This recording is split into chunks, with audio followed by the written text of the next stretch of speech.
And what's the motherfucking deal, YouTube? This your boy, Coach Dante, in the building with you guys. And we got done with the Denver Broncos season prediction. And let's do this is where really this whole division is getting interesting. But really, outside of division play, I think every team will probably have a winning record outside of division play. When you get up into division play, that's when you get up into division play, I think every team will have a winning record. Now, the team that probably has the most drop-offs will probably be Kansas City, but at the same time, I would not be surprised if the Chargers or Kansas City make the playoffs. I would not be surprised at all. But let's get right into the Chargers. Last year, they lost the playoff spot by calling a timeout. Now, Derek Carr even said, if Staley did not call that timeout, they would have let the game go into a tie, and that means Pittsburgh would not have been in. But they added fuel to the fire when they called the timeout. So, Justin Herbert was just amazing last year. Amazing player. Austin Ekeler is pretty good. Keenan Allen, when he's on the field, one of the top 10 wide receiver when he's on the field.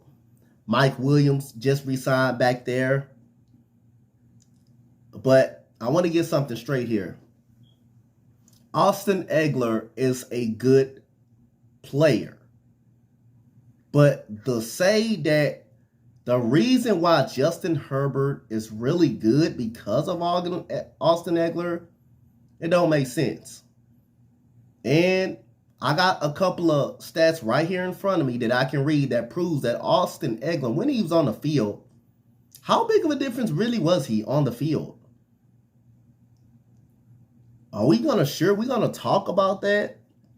Really? Are we going to go there and say the only reason why Herbert is very good because of Austin Ekeler? Austin Ekeler, no disrespect, he is very good, but the guy's not even a 1,000-yard wide receiver. He's a 912-yard wide receiver. Yeah, that's pretty solid. And he only had 2 100-yard games last year. So are we going to go there after I read these stats? Are you sure about that? He played in a lot of games, and they still lost. Last year, they went 9-8, and they still lost. So how big of a difference is Austin Ekeler? If Austin Ekeler is really a big difference, they would not be 9-8. But it's reasons why they go 9-8 that people are really overlooking. This defense is not good. But I'm going to say that for last. I'm not going to do it right now. I'm not going to do that right now. I'm going to say this for last. But this team, every year they start off well. They show glimpses of what they can be. And that's why I'm kind of hesitant to go with this team. They show promise and fade later during the season.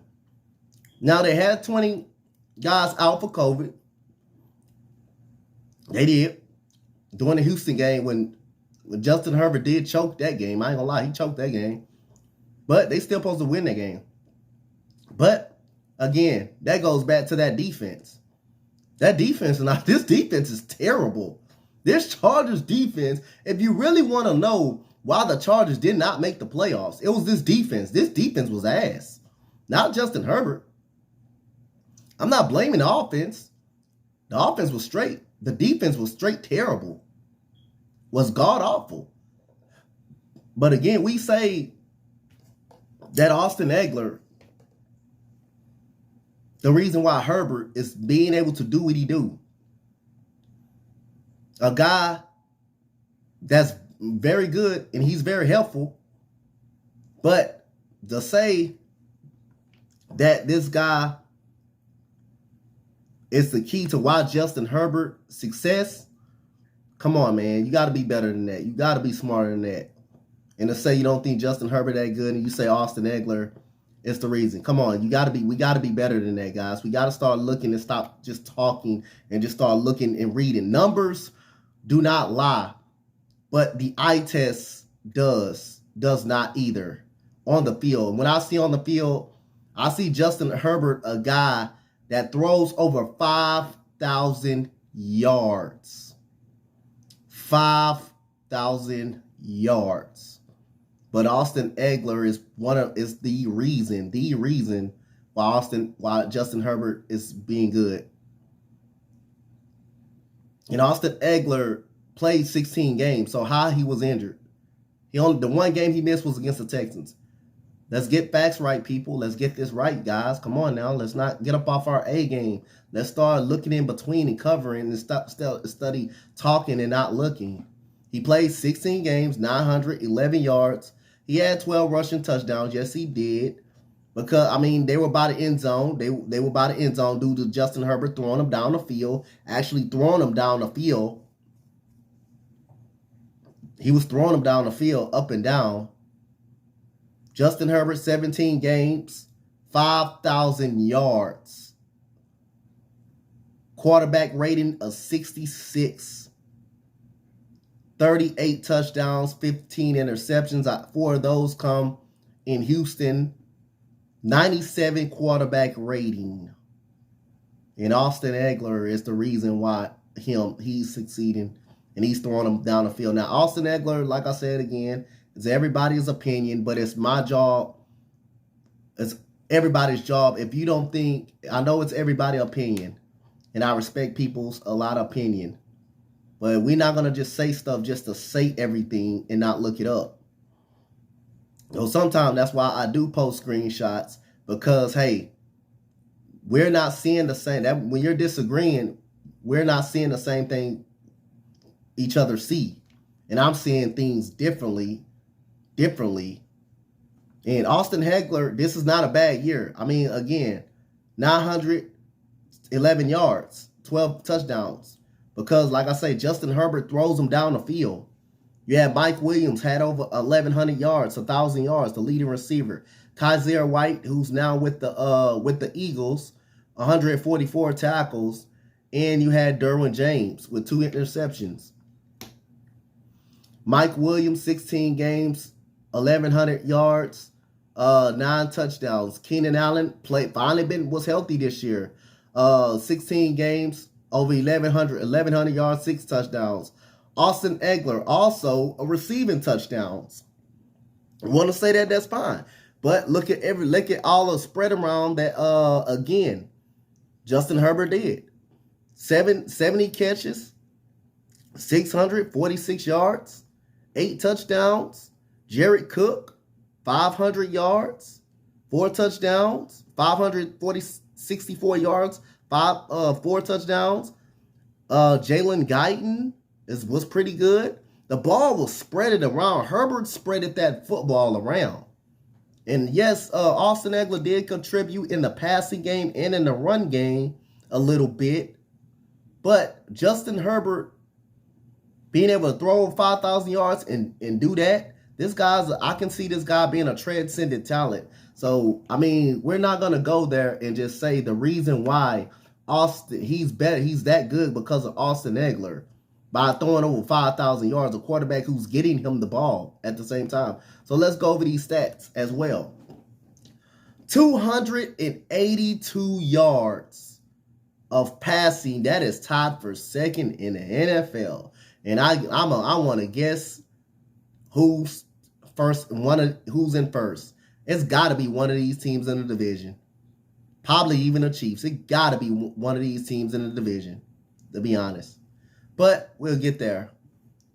282 yards. It's tied for second in the NFL. Damn, Justin Herbert. Passing yards. Damn. That dude good, bro. I'm not going to lie. Now, here's the one. 21. Their rushing offense ranked 21st. So if Austin Ekeler and Roundtree make that big of a difference, why they're 21 in the NFL in rushing? You're saying 28 points per game. That's 5th in the National Football League. So the problem is not the offense. This is the problem. This defense gave up 27 points per game. That is tied for 3rd in the NFL. This defense gave up 27 points per game. That is tied for 3rd in the NFL. How are you going to win with a 27 ranked defense? And we're going to critique a quarterback because this team can't get to the playoffs. Let's keep that same energy. Defense, I'm reading you the stats, guys. Defense ranked 27 in the National Football League. How can your offense can do everything it can? But how can you win any games if your defense can't get off the field against anybody? 27th ranked on the defensive side of the football. You can't stop the run, and you're not stopping the pass at all. How can you win football games? Someone answer that question. But we're going to critique a quarterback and saying this quarterback ain't that good because why he can't get this team to the playoffs. Because you know why? That's why. This defense ranked number 27. I'm reading you guys that. And yes, the eye test showed you as well, because look at that defense against those Houston Texans. Look at that defense. Look at that defense against the Cleveland Browns. Look at that defense. Look at that defense against Minnesota. Look at that defense. Look at that defense against the Raiders, Las Vegas Raiders. Yes, the eye test will tell you also. So let's get right into the schedule. That's for my boy Jake. Shout out to my boy Jake, the Snake Sports Talk. So we can't just be talking just to be talking. We just gotta look things up. So first game, they go against the Las Vegas Raiders. I got to win right here. I think they're going to split. I think they're going to split a game. I think they beat the Raiders the very first time. I know they got the best receiver in football. I think the Raiders are going to have a tremendous season, but I think they beat the Raiders right here. I think they beat the Raiders right here on opening day. Now, second game against the Kansas City Chiefs, I think they lose that game. They're 1-1. They beat the Jags, definitely beat the Jags. They're 2-1. Texans, they beat the Texans. They're way better talent than my team. That's 3-1. Cleveland Browns, they beat the Cleveland Browns. They're 3-1. They're 3-1 right there. They're 3-1 right there.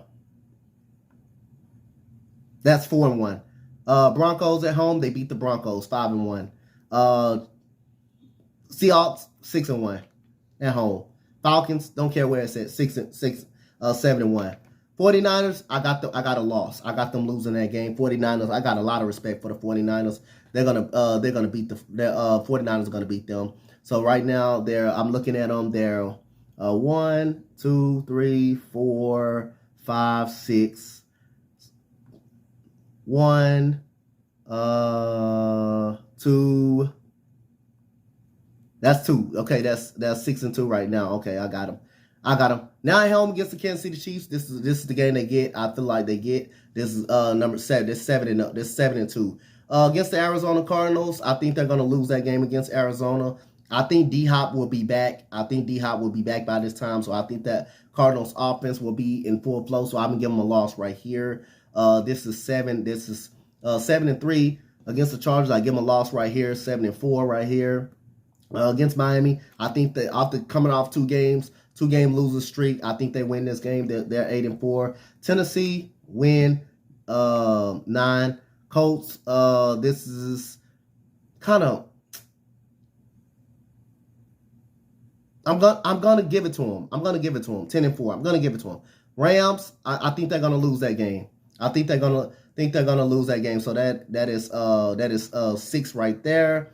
And the Broncos, I think they're splitting with the Broncos, and I think they lose the game against the Denver Broncos. So overall, man, I can see them finishing with the same record as the Denver Broncos, man, at 7-10. But yes, I'm going to give them a win against the Indianapolis Colts, I believe, which is going to give them 7, which is going to give them 6-11. Gonna go 6-11 record with the Chargers. That's what I'm gonna do. I'm gonna go 6-11. Gonna give them a win. I'm gonna give them a win against the Cardinals. I mean, so 6-11 is my schedule prediction. I think they can go 7-10, but I'm gonna give them a win against the Cardinals due to DeAndre Hopkins just coming back in that fold. So I'm gonna take that loss back and give them a win against Arizona. So I think there will be 11-6. I think they will be 11-6 is the record for the Chargers, which means someone is gonna finish better in that division. Someone's gonna be finished better than them in that division, but they do get a wild card spot. The Chargers do get a wild card spot. So again, that's my season prediction for the Chargers, Los Angeles Chargers. Let me know, comment, like, and subscribe on y'all thoughts of the Chargers going 11-6 this year.